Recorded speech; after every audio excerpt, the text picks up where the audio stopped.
Amada iglesia, cuando miramos a lo largo de la historia de las escrituras y a la historia de la redención, podemos ver la iglesia a lo largo de los siglos y nos damos cuenta de la realidad indiscutible de que la iglesia siempre ha estado bajo ataque.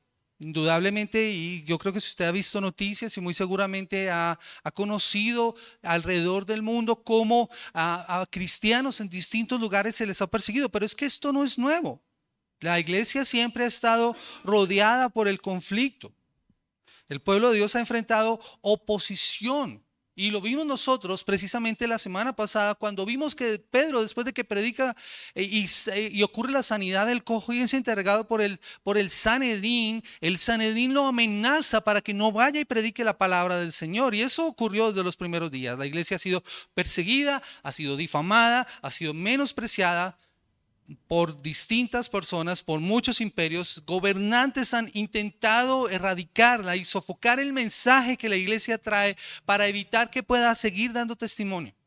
Hechos capítulo 4, en medio de todas esas dificultades, nosotros encontramos a una comunidad de creyentes que tenían, a pesar de la dificultad, una cosa muy importante. Vaya conmigo a Hechos capítulo 4, versículo 32. Y dice la palabra del Señor: y la multitud de los que habían creído eran de un corazón y un alma, y ninguno decía ser suyo propio nada de lo que poseía, sino que tenían todas las cosas en común. Aún en medio de la oposición que tenía la iglesia en los primeros días de su existencia, los creyentes vivieron de una forma diferente y pudieron experimentar la misericordia y la gracia del Señor. De tal manera que incluso tuvieron una vida radicalmente diferente. Mire lo que sigue diciendo los versículos 33 al 37. Dice: y con gran poder los apóstoles daban testimonio de la resurrección del Señor Jesús, y abundante gracia era sobre todos ellos. Así que no había entre ellos ningún necesitado, porque todos los que poseían heredades o casas las vendían y traían el precio de lo vendido y lo ponían a los pies de los apóstoles, y se repartía cada uno según su necesidad. Entonces José, a quienes los apóstoles pusieron por sobrenombre Bernabé, que traducido es hijo de consolación, levita, natural de Chipre, como tenía una heredad, la vendió y trajo el precio y lo puso a los pies de los apóstoles. Esta iglesia, en medio de todo esto, vivió una generosidad radical, de tal manera que vivieron una vida totalmente diferente. Y hasta aquí nosotros podemos ver esta iglesia como una iglesia perfecta en medio de las dificultades, sin manchas, sin problemas. Pero la escritura nos muestra de una manera honesta la realidad. Y es que no podemos negar aún el conflicto interno. La Biblia nos va a mostrar en muchas partes los errores y las fallas de los hombres de Dios. La iglesia no es perfecta. Y aunque es poderosa, estaba lejos de ser perfecta porque estaba compuesta por pecadores redimidos que todavía luchan en su carne. Y es aquí cuando nosotros encontramos lo que acabamos de leer en el capítulo 5, donde nos encontramos con una palabra que cambia toda la atmósfera. Versículo 1 inicia con ¿qué palabra? La palabra pero.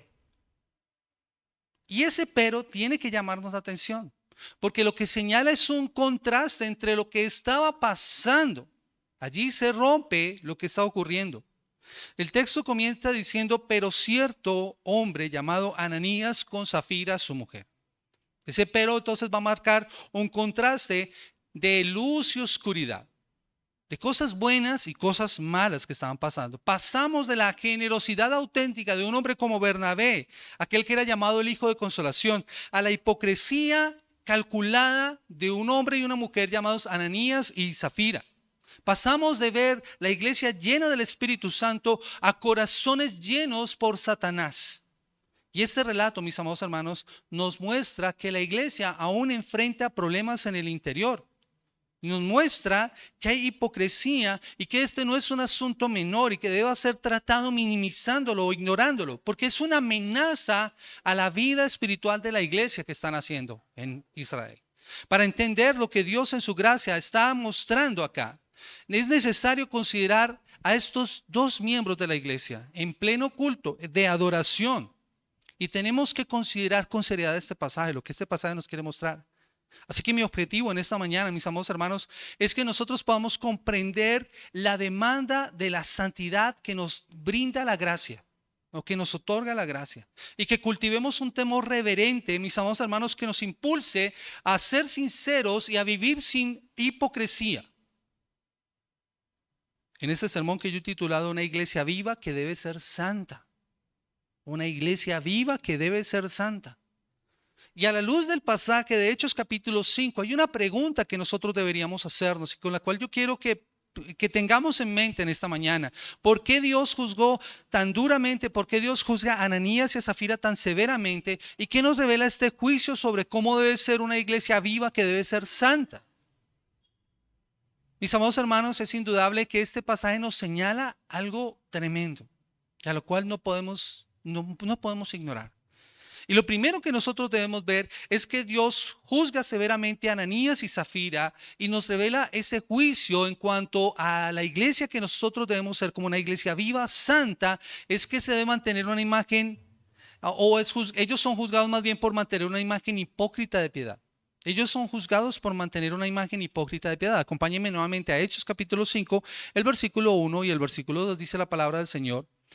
Pero cierto hombre llamado Ananías, con Zafira su mujer, vendió una heredad y sustrajo del precio sabiéndolo también su mujer, y trayendo solo una parte la puso a los pies de los apóstoles. Mis amados hermanos, lo primero que nosotros encontramos al analizar el texto es el escenario en el que se está dando todo esto. El contexto, como ya lo vimos, es la generosidad que se está dando en la iglesia, en donde muchos, a causa del evangelio, están haciendo algo de lo cual ellos no estaban obligados. Pero aquí hay una pareja que cambia ese matiz, en donde cambia ese error que no es un desliz financiero, no es un error financiero, ni un malentendido en cuanto a la contabilidad. Lo que vemos aquí es la manifestación más descarada del egoísmo humano bajo la influencia de un ataque espiritual directo. Satanás usándolos a ellos como instrumento para dañar la iglesia. Miren lo que vemos en los versículos 1 y 2. Lucas nos presenta a esta pareja haciendo un plan exactamente que parecía piadoso y digno de admiración, pero que era todo lo contrario. Como vimos en el capítulo anterior, se nos ha mostrado un hombre, Bernabé, quien había poseído un campo y lo vendió y trajo el dinero para que los apóstoles pudieran ayudar a los pobres entre ellos. Bernabé hizo esto movido ¿por qué? Movido por amor, movido por la gracia, buscando el bienestar de la iglesia. ¿Alguien obligó a Bernabé? Fue algo voluntario, fue algo que él decidió. Y Ananías y Zafira vieron esto y vieron el respeto que la iglesia le tenía a Bernabé. Y vieron cómo los apóstoles y cómo la congregación reconocieron esa generosidad. Y en sus corazones nace ese mal deseo. Ellos querían esa misma reputación y esa misma admiración que había recibido Bernabé. Ellos querían la misma gloria, solo que con una pequeña diferencia. No querían pagar el mismo precio. El texto nos dice que ellos vendieron la propiedad, pero sustrajeron una parte del dinero, del precio. Y hermanos, aquí es vital entender que para la salud de nuestra conciencia, el pecado no fue quedarse con el dinero. Su error no era quedarse con el dinero era suyo. La propiedad había sido de ellos. Y por eso Pedro mismo les va a decir más adelante, reteniéndola, o sea, si ustedes se hubieran quedado con ella, no habría ningún problema. O vendida, el dinero era de ustedes. No había ninguna regla que obligara a estos creyentes a obrar obligándolos a llevar el dinero. La ofrenda que nosotros como cristianos ofrecemos es una ofrenda que se da voluntariamente. De hecho, Pablo lo va a decir más adelante en sus cartas. Cada uno dé como propuso en su corazón. Y creo que esto va a contrastar precisamente con la acción de Ananías y Zafira, que en su corazón propusieron la gloria para ellos, pero a través de una mentira. Si ellos hubieran propuesto entregar esa parte que habían propuesto sin obligación, no hubiera habido problema. Mis amados hermanos, la ofrenda siempre es algo voluntario, no una imposición. No debemos incurrir en el legalismo. Entonces, ¿cuál fue su pecado? El pecado de ellos fue la mentira en la presentación. El pecado de ellos fue la mentira, el pecado fue la hipocresía, porque trajeron una parte y la pusieron y actuaron fingiendo como si hubieran entregado todo, mostrando así una falsa generosidad. Mis amados, y allí está claramente definida la hipocresía. Es una máscara. Ellos se pusieron una máscara de mostrarse piadosos a través de su generosidad, pero en realidad en su corazón no había ocurrido una entrega total, como corresponde a la entrega total que dan aquellos que han creído en Cristo. Ellos amaron más el dinero que la verdad. Ellos vieron el dinero en sus manos y les fue difícil desprenderse. Su avaricia los amarró y por su orgullo fingieron. Yo creo, mis amados hermanos, que es claro que lo que Ananías y Zafira estaban haciendo es buscando el crédito y el prestigio por una generosidad que habían visto en otros, pero sin sufrir la inconveniencia de quedarse sin nada. Y yo creo que el texto no nos lo deja ver, pero nosotros podemos analizarlo. Mis amados hermanos, su motivación no eran los pobres, su motivación no eran los necesitados, ni los huérfanos, ni las viudas a las que estaban siendo ayudadas a través de los recursos que hermanos y hermanas en la fe estaban dando en esos momentos. No, su motivación era inflar su propio ego. Ellos amaban la aprobación de los hombres más que la aprobación de Dios. Ellos querían comprar con esa pequeña porción de dinero que entregaron o con ese recurso que entregaron, querían el aplauso de la iglesia.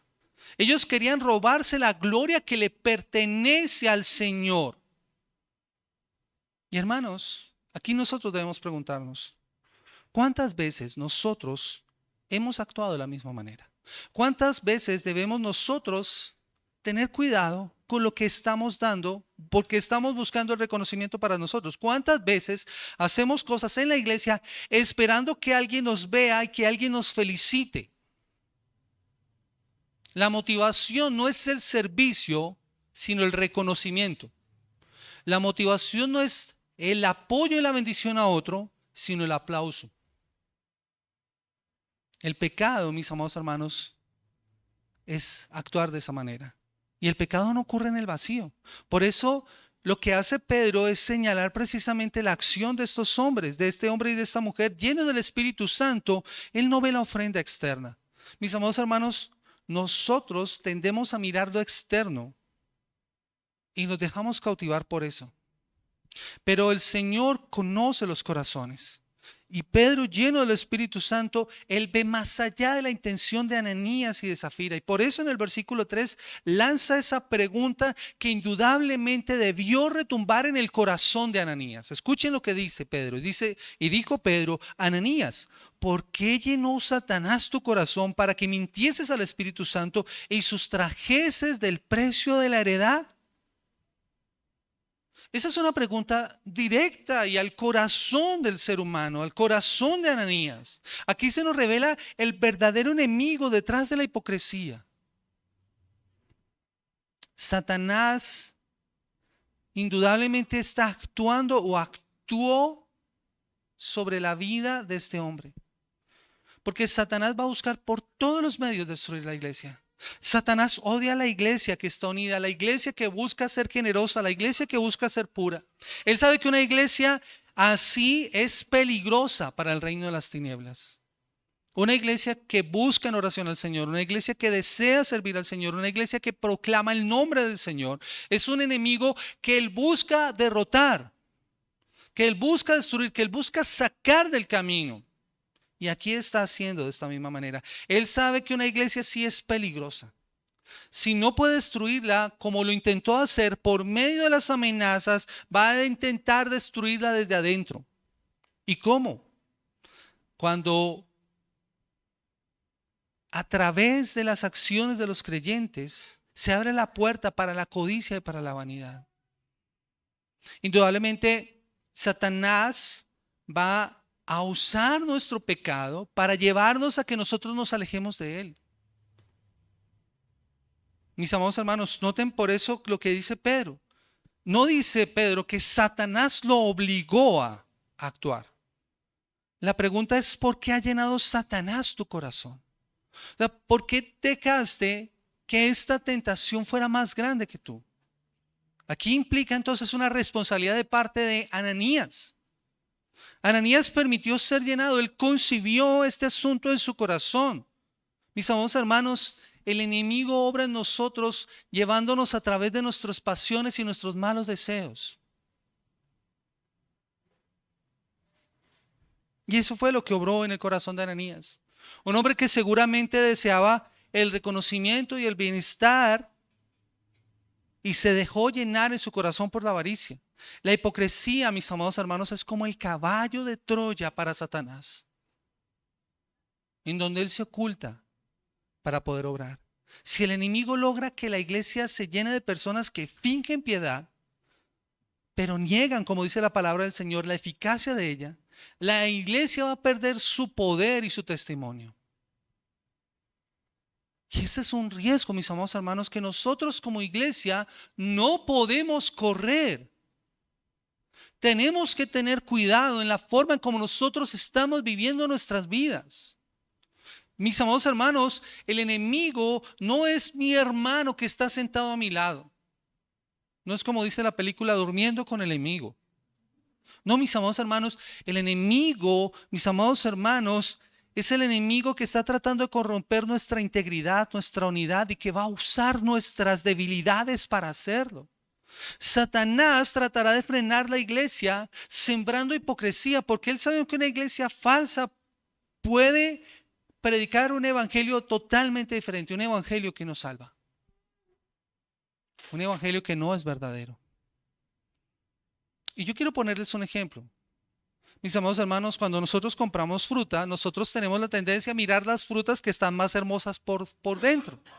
Pero yo no sé si les ha pasado en algunas ocasiones que a veces uno compra una fruta que está muy hermosa por dentro. A nosotros nos ha pasado a veces cuando mi suegro trae unos hermosos mangos de allá de Tocaima, de la finca de mi cuñado, que por fuera se ven hermosos, pero que cuando uno los abre, están llenos de gusanos, están dañados por dentro.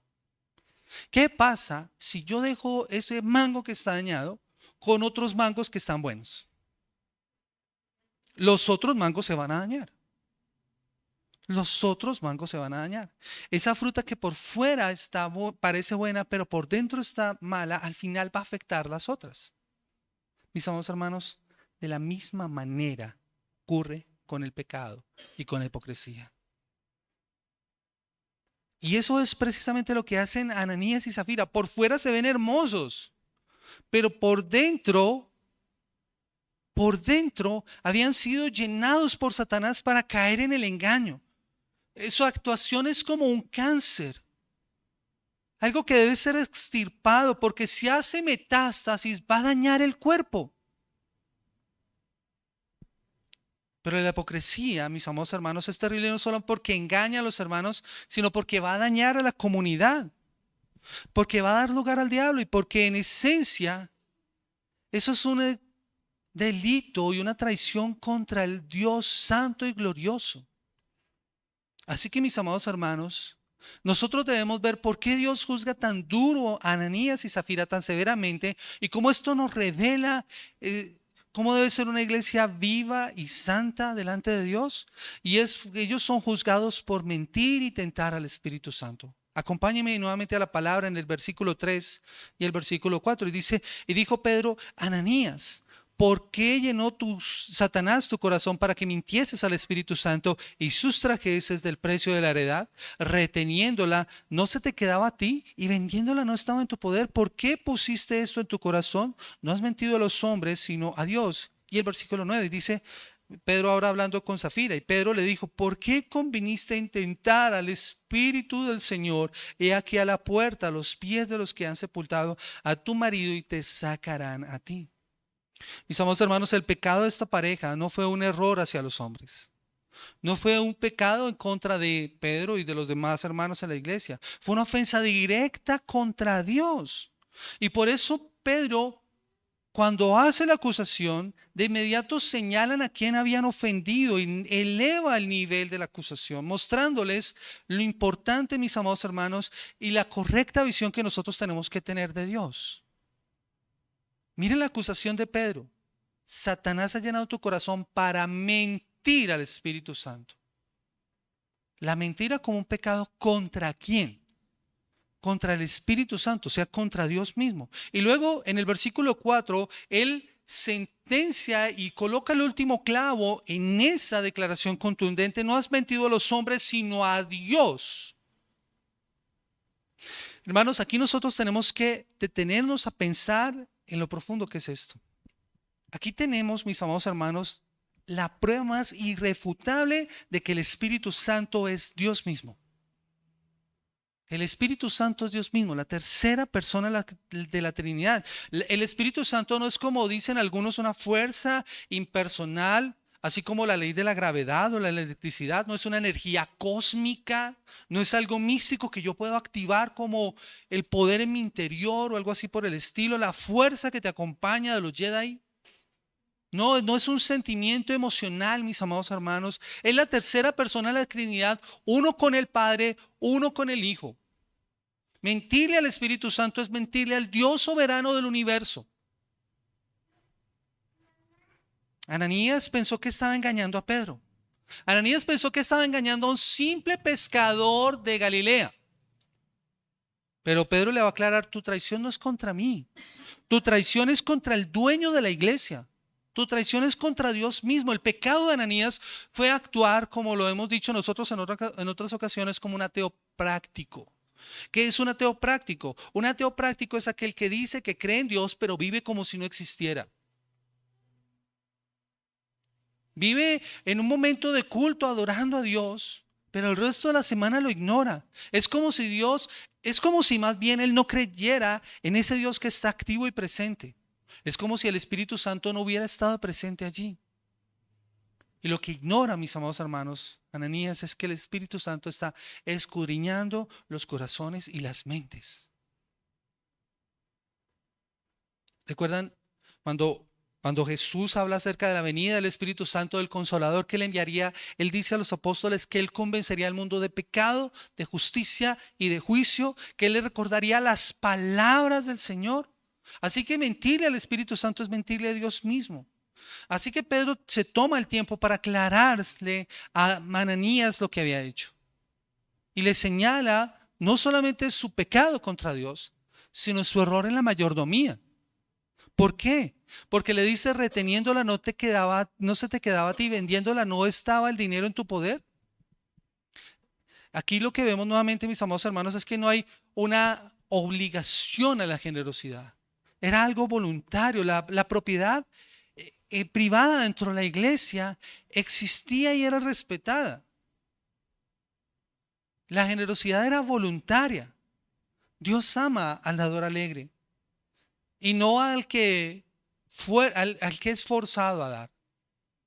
El pecado, entonces, mis amados hermanos, en el corazón de Ananías fue un pecado en el corazón, porque consistió en tratar de usar lo santo, ese acto de ofrendar, con la hipocresía, buscando la vanagloria. Fue un intento de manipular a Dios y a su pueblo para beneficio personal. Y esa tragedia va a continuar precisamente unas horas más tarde, cuando su mujer, cuando Zafira, no sabiendo lo que había acontecido, vuelve unas horas más tarde y Pedro la confronta precisamente. Y espera que ella se arrepienta, pero ella no lo hace. Ella podría haber confesado, podría haber dicho: no, Pedro, efectivamente la vendimos en más y decidimos traer solamente una parte. Si hubiera dicho la verdad, si se hubiera arrepentido, yo creo que el Señor lo hubiera perdonado. Pero ella, cegada por su pecado, permaneció cómplice en el pacto que había hecho con su marido y recibió el mismo juicio. Entonces Pedro por eso pronuncia esa sentencia que aparece en el versículo 9. ¿Por qué convinieron los dos en tentar al Espíritu del Señor? ¿Qué significa tentar en este contexto, mis amados hermanos?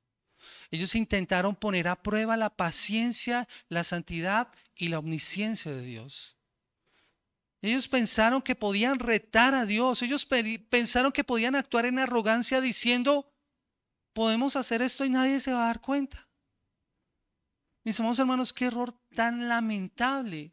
Pero no es la única parte en la que encontramos nosotros eso en las Escrituras. ¿Recuerdan ustedes en el Antiguo Testamento?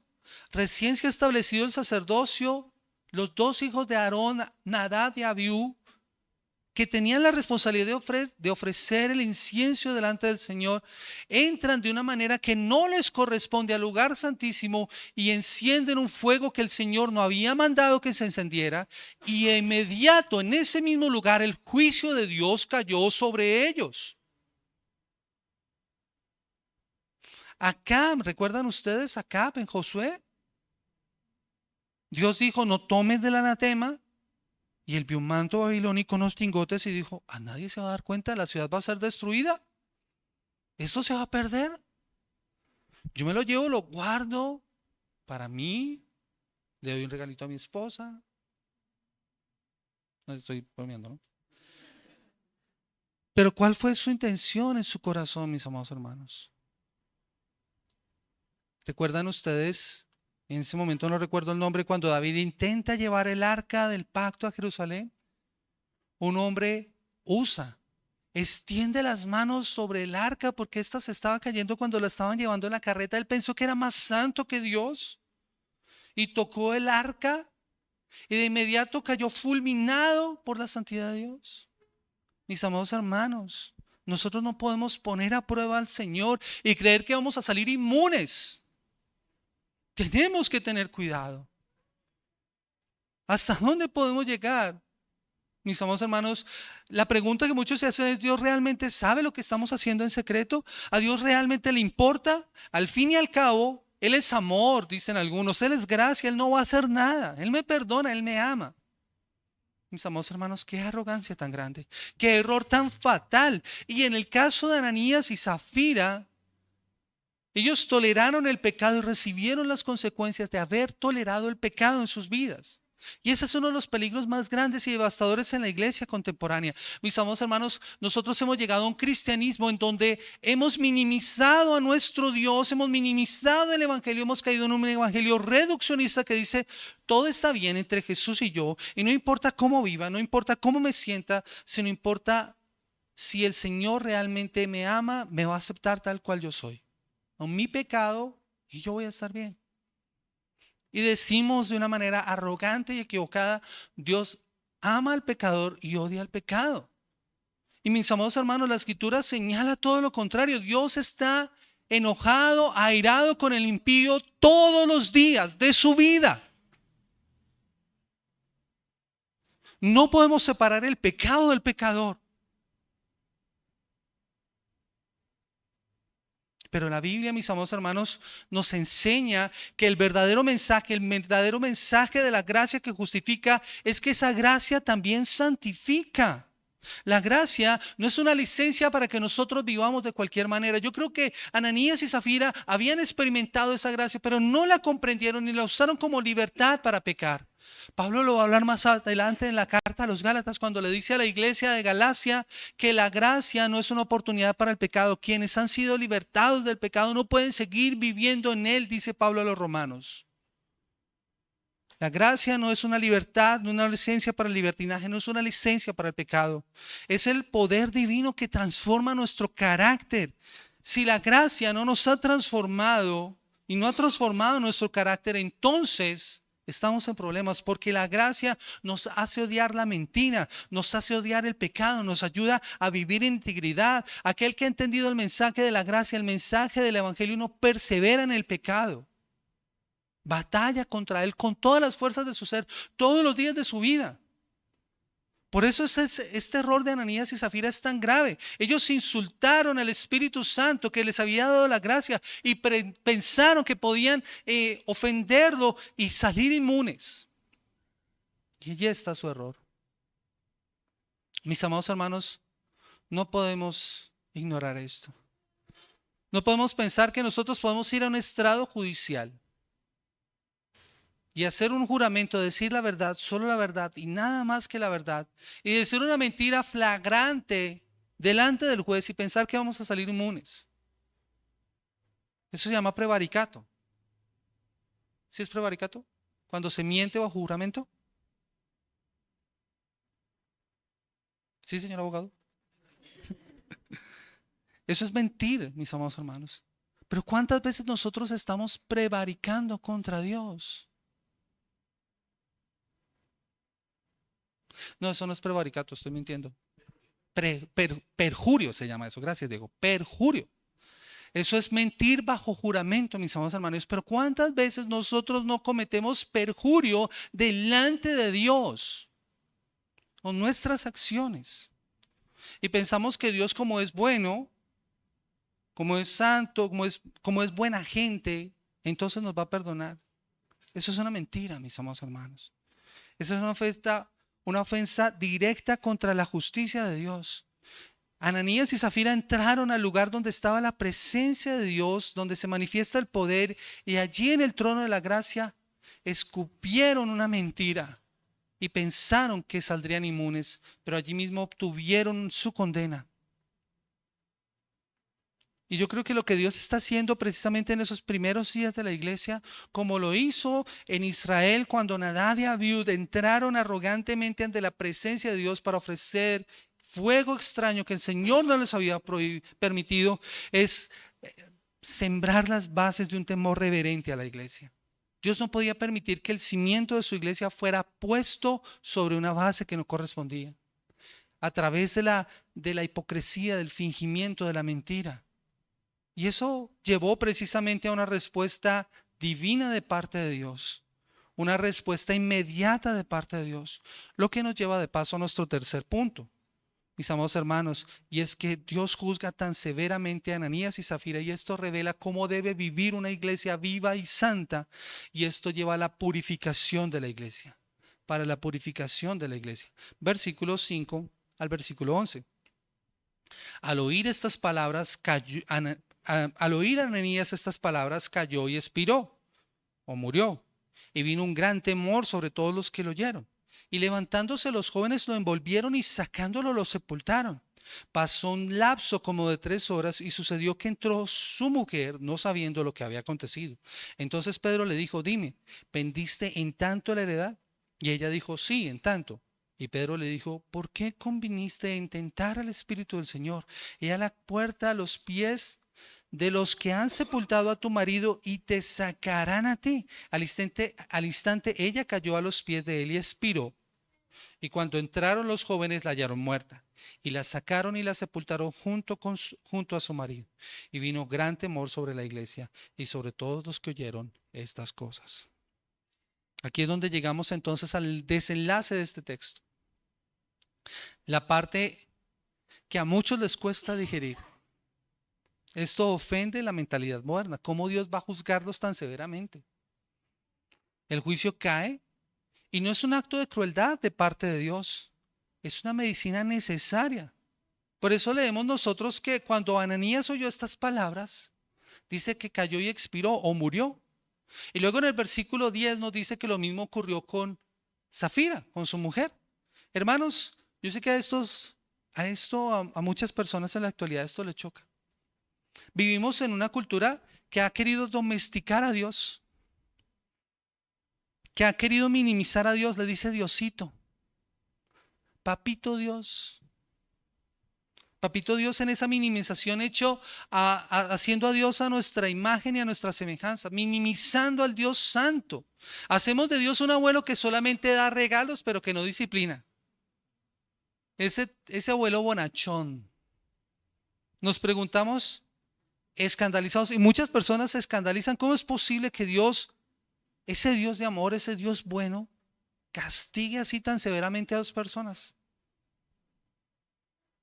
Pero mis amados hermanos, realmente lo que nosotros vemos es cómo está en juego el atributo más importante de Dios.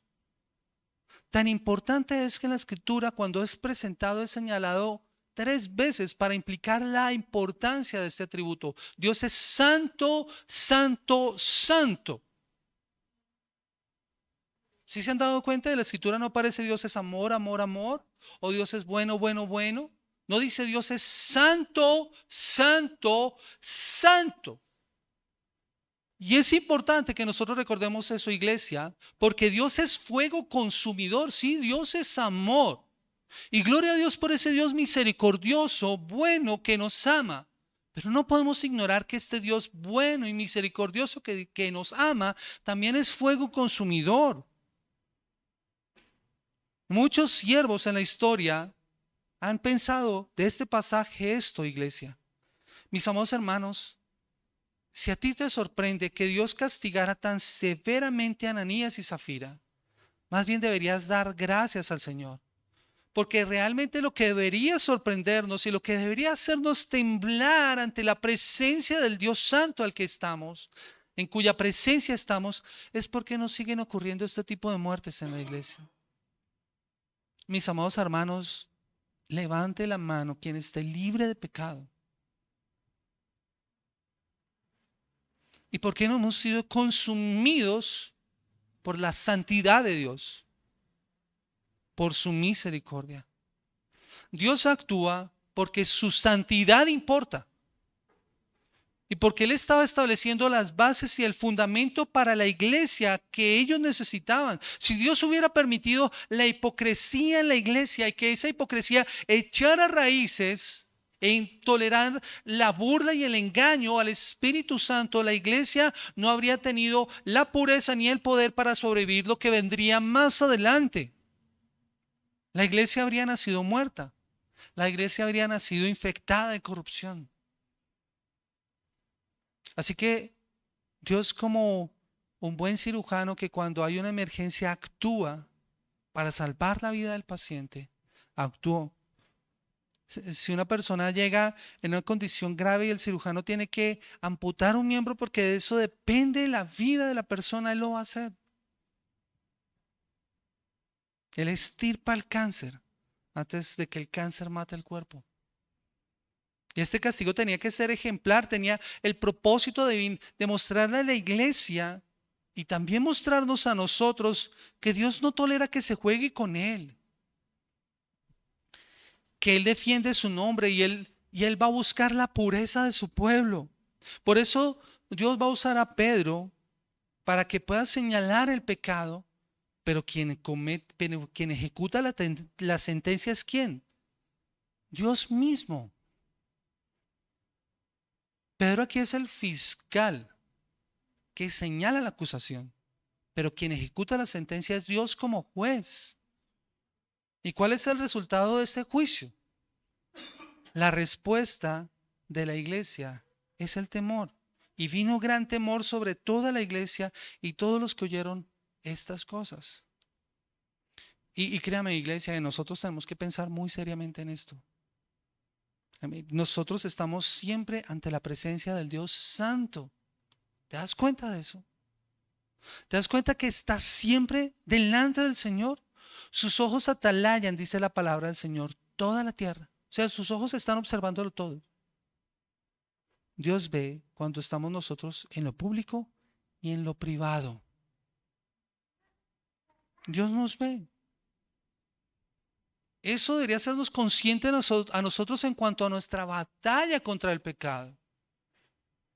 Y ese temor, mis amados hermanos, el cual nos es mostrado en las Escrituras, no es ese miedo terrorífico de que vemos un monstruo y salimos corriendo, o algo que nos asusta, un terror abusivo y salimos corriendo. No, es un temor santo y reverente delante de Él. Es el temor del que habla la Biblia cuando nos dice en Proverbios: el principio de la sabiduría es el temor al Señor, el respeto hacia Él. Ese temor que nos debe hacer huir del pecado para correr hacia Dios. Y Dios va a orar en nuestras vidas, mis amados hermanos. Créame, Dios va a orar en nuestras vidas y nos va a alejar del pecado porque nos ama. A veces Dios, muchas veces pareciera que quisiera que nosotros no nos divirtiéramos, dicen algunos. Que es un Dios aburrido porque nos quiere quitar todas aquellas cosas que nos divierte. Pero Dios nos quita esas cosas no porque sea malo, sino porque nos quiere tanto que quiere nuestro bienestar. Porque sabe que el pecado nos va a destruir a nosotros. Y él sabía precisamente lo que ocurriría si el pecado de Ananías y Zafira no fuera tratado con tanta seriedad. Dios quería la santidad y la integridad de su iglesia. Por eso esta disciplina fue tan severa. Pero esta fue una forma de misericordia protectora hacia el cuerpo de Cristo. La disciplina no nos gusta. es molesta en ocasiones. Nos entristece, dice la palabra del Señor. Pero ¿cuál es el resultado después de la disciplina? El gozo y la bendición para nuestras vidas. Mis amados hermanos, ese temor ocurre en un contexto. Y miren lo que dice el versículo 11. Dice, y vino gran temor sobre la iglesia. Aquí es la primera vez en la que el libro de Hechos y Lucas nos muestra a la iglesia. Porque antes hablaba de creyentes, los hermanos o la multitud. Pero a través de la disciplina y la purificación y el temor santo, esta ahora es un grupo que se ha convertido en una comunidad de creyentes que se llama iglesia, la asamblea de los santos, la asamblea del Dios santo. Miren, el juicio no mató a la iglesia. El juicio protegió a la iglesia, la purificó, la preparó para lo que vendría más adelante.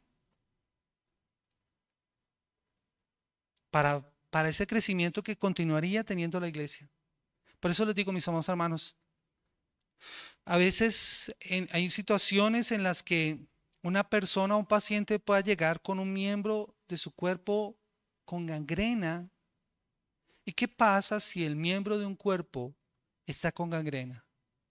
La gangrena va a crecer y va a llegar a otras partes del cuerpo y puede matar a la persona. Así que, ¿qué va a hacer un sabio médico, un cirujano? Lo mejor que se puede hacer en el caso de esa persona es amputar el miembro que está engangrenado para darle vida a la persona.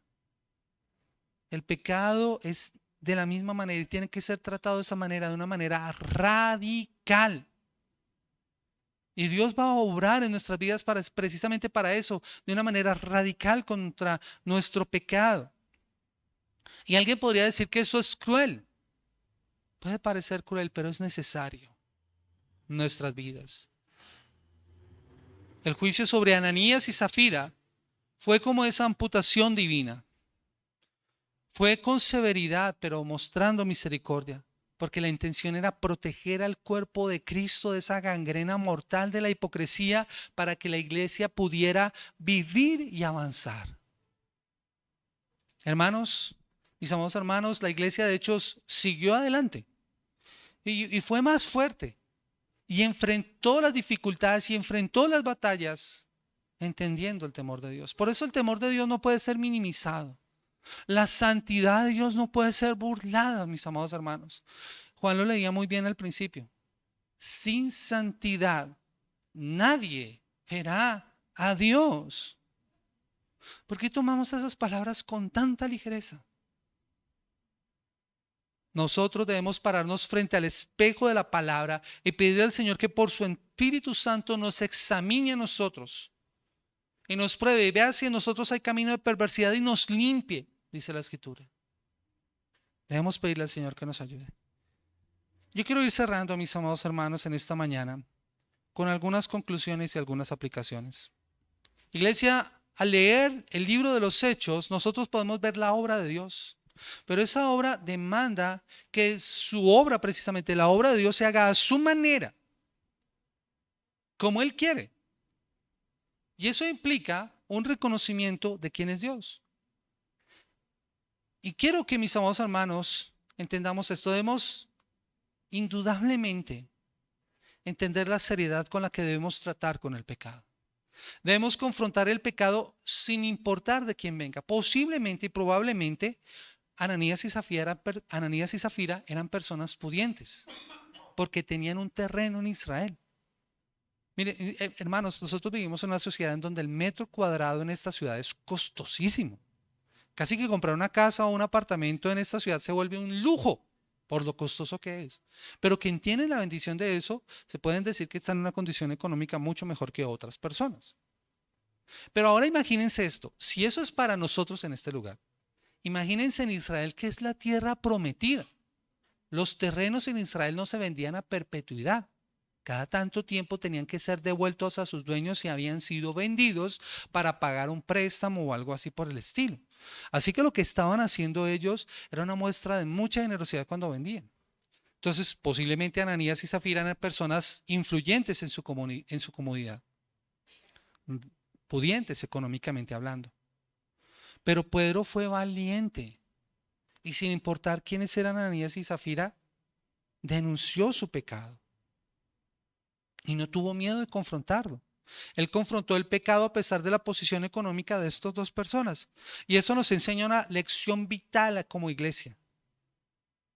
En la iglesia no hay acepción de personas. De hecho, más adelante en el Nuevo Testamento nosotros vemos que el trato para la iglesia tiene que ser igual para todos, sin importar si son ricos o pobres. El pecado debe ser abordado directamente sin importar quién lo cometa, sin importar el diezmo de esa persona, sin importar si tiene nombre o no tiene nombre. La pureza de la iglesia vale más que cualquier donación económica. La verdad no se vende. Y en muchas iglesias, con tal de que las personas no se vayan y los ingresos se pierdan, no se habla del pecado para no ofender a las personas. Se evita hablar de pecado. Los mensajes entonces se vuelven light, se vuelven motivacionales, sin profundidad. Y esos mensajes son terriblemente destructivos para la iglesia, porque llena la iglesia de hipócritas. Mis amados hermanos, la iglesia no es perfecta. Lejos nosotros de ser ese museo de santos que algunos esperan, mis amados hermanos. Aún batallamos contra nuestro pecado. Pero sí que somos un hospital de pecadores necesitados de la gracia. Por eso el pecado tiene que seguir siendo denunciado. Tiene que seguir enseñando que el pecado es ofensivo contra Dios y que no puedes salir inmune si pecas. Debes arrepentirte.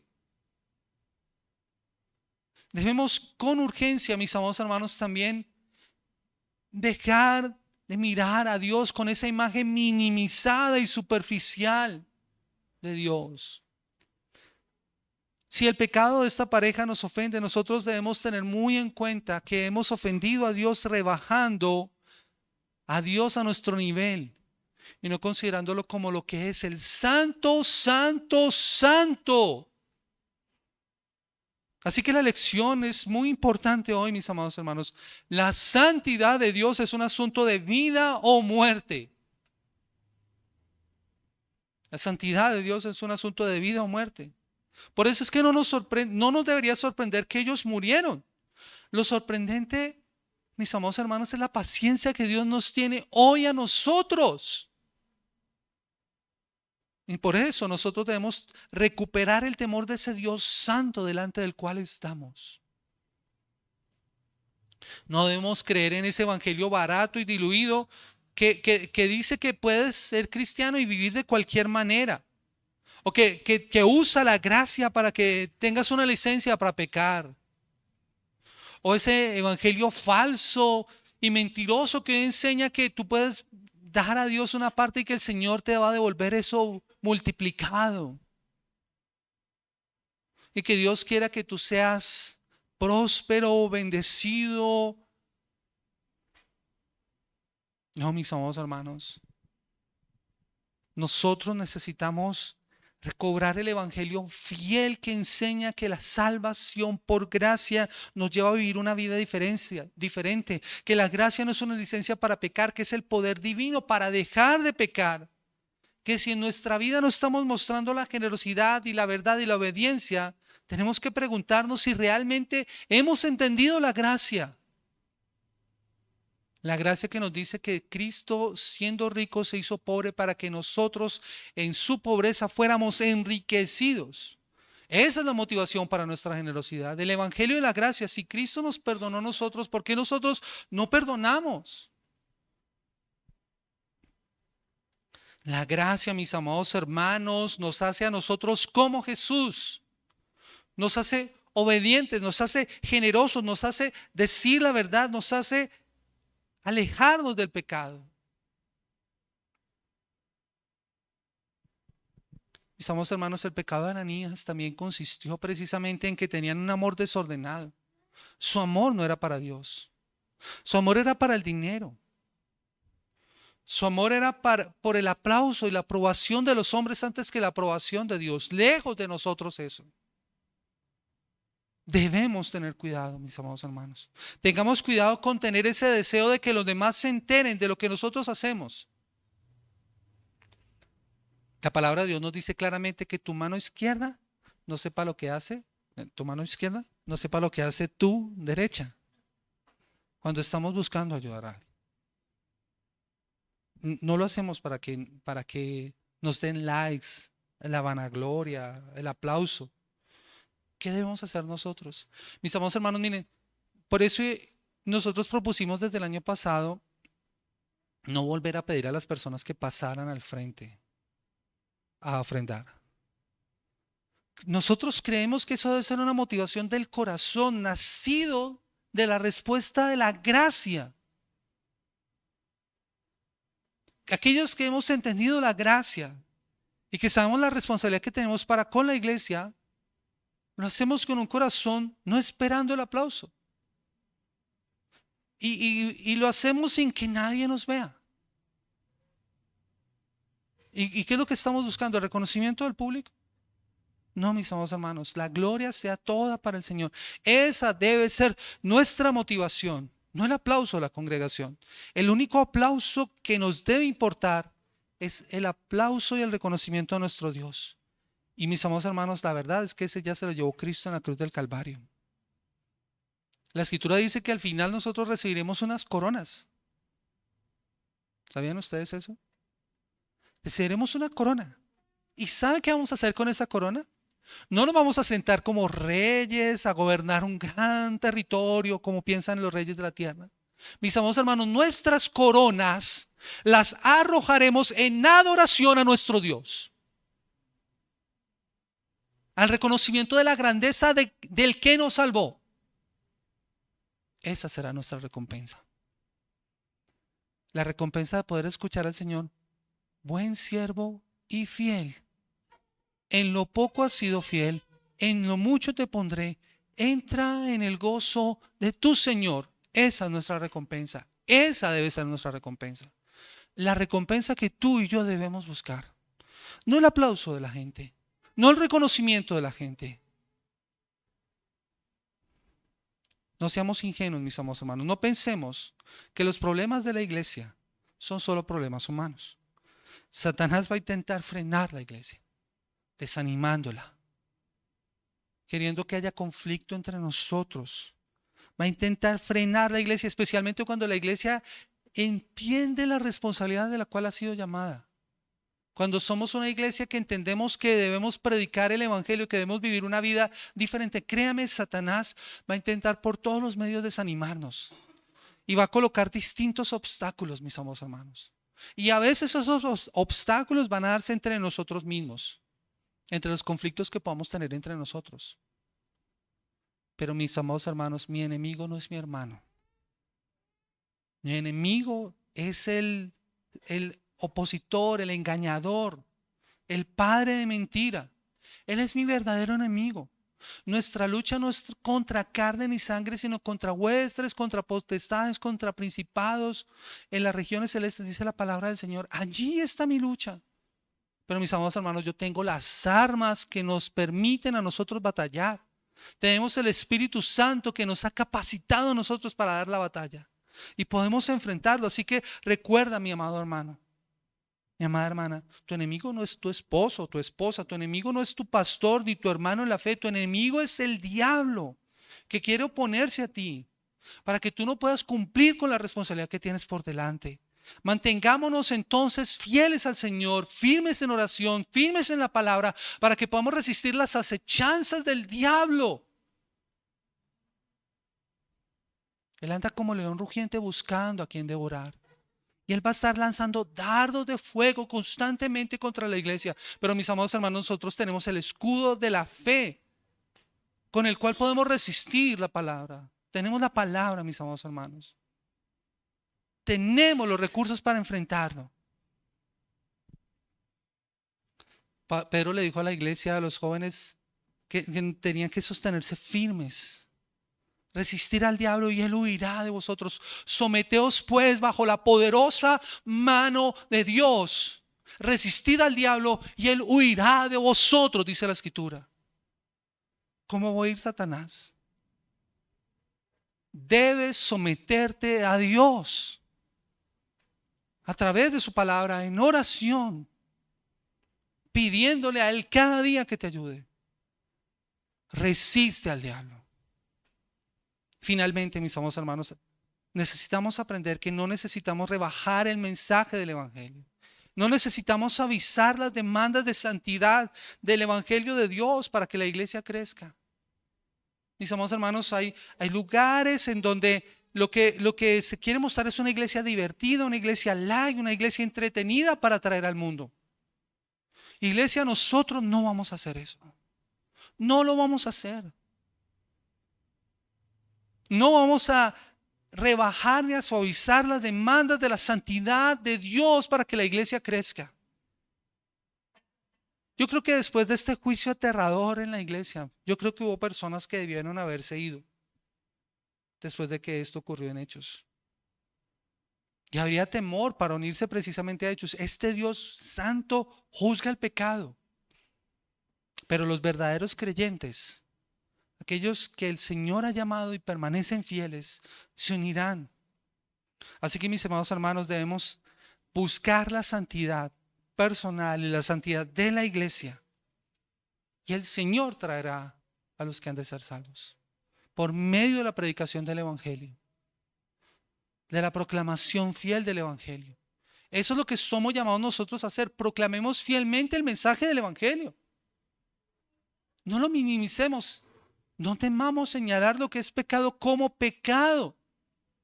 Pero junto con el pecado, señalemos también la gracia del Evangelio que salva.